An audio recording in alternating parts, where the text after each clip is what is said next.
Hey there, welcome back to Reddit Dating, the best channel for Reddit cheating stories. Be sure to like, subscribe, and hit the bell notification for more stories like these.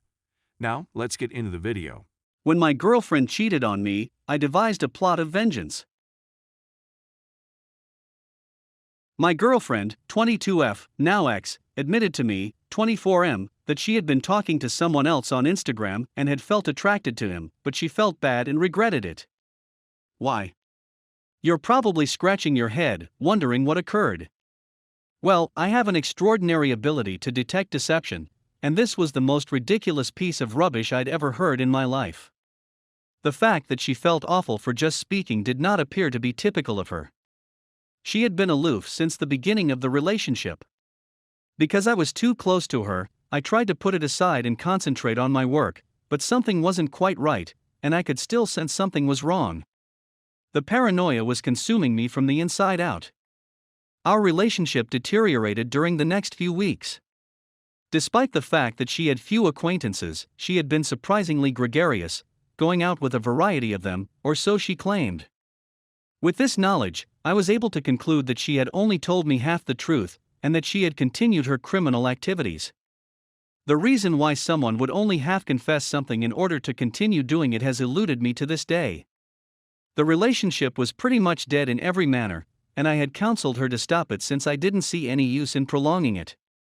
However, she persisted in trying because I had found her a good job and she was making excellent progress as a result of my friend's encouragement.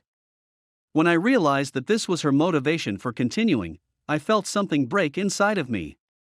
Through unbearably similar situations, career disappointments, and personal betrayals from her friends, I had been at her side through it all. I gave her everything I had all of the time, and she was grateful. I lived only for the purpose of bringing her happiness. But in reality, she was living on my dime and keeping me in the dark about her whereabouts. As the idiot that I was, I began plotting my icy cold retribution in the hushed confines of my own home. I attempted to contact a random female, J, who provided me with her phone number months before these occurrences, but I was unable to do so because I was steadfast. My explanation for why I hadn't called was accepted by her. We hardly exchanged pleasantries on our first date, but she surprised me by kissing me at the end of it. It made me feel uneasy and guilty at the same time. I waited for my girlfriend to come out of the shower the next morning and snooped through her emails and other correspondence. I discovered what I had suspected for weeks: she had kept the show running, and it had reached incredible heights. In addition to going out multiple times per week and sending pictures constantly, I also did so while I was with her at other times. When we first met, I spent hours copying and pasting related messages she had sent to me. Even posing for him in the outfit that my parents had given her as a Christmas present. My sense of remorse had been thrown out the window. I was able to keep myself from freaking out and exposing her to the world.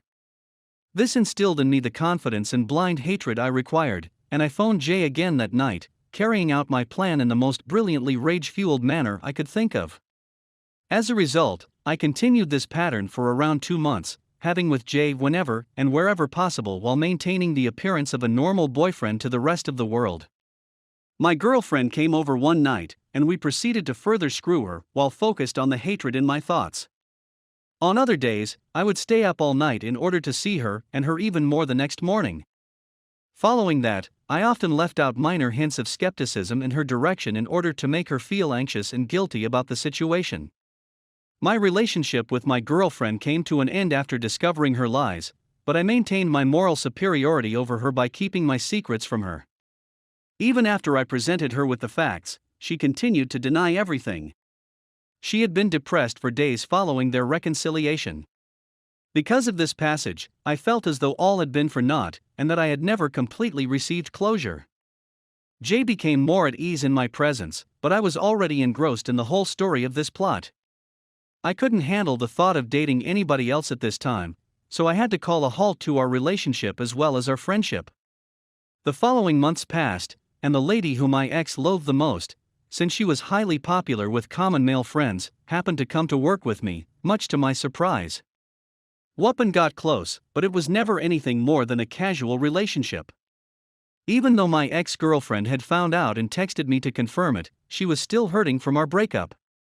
Instead of answering, I traveled to her home to personally inform her of the situation and witnessed her crumble in front of me.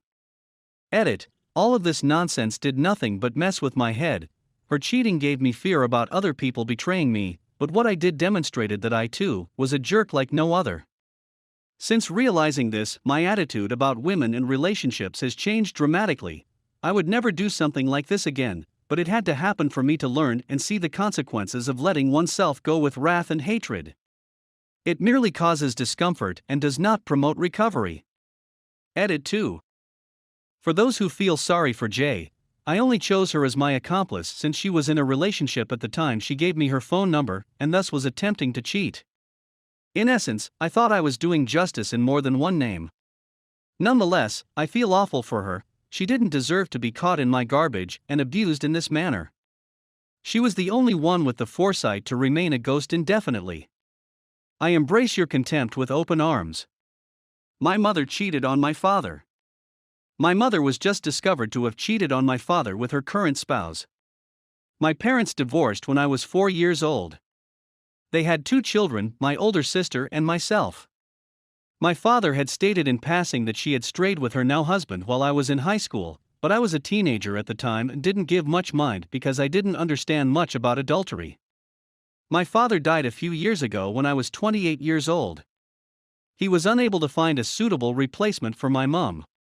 In actuality, despite the fact that my father owned his own business and adored my sister and me, he looked to be in a state of bewilderment. I didn't realize how incorrect I was until this year, when I discovered he was having an affair. My mother used to make disparaging remarks about my father when I was growing up, stating that he was abusive. She also married her current husband the same year my parents separated, but I was too young to realize what was going on. Anyway, I'm just really sad for my father right now. He wasn't as lost as I had believed, or perhaps he was lost as a result of my mother's adultery, one of the consequences. What he was, in reality, was a man wandering around with a shattered heart. That genuinely frightens me.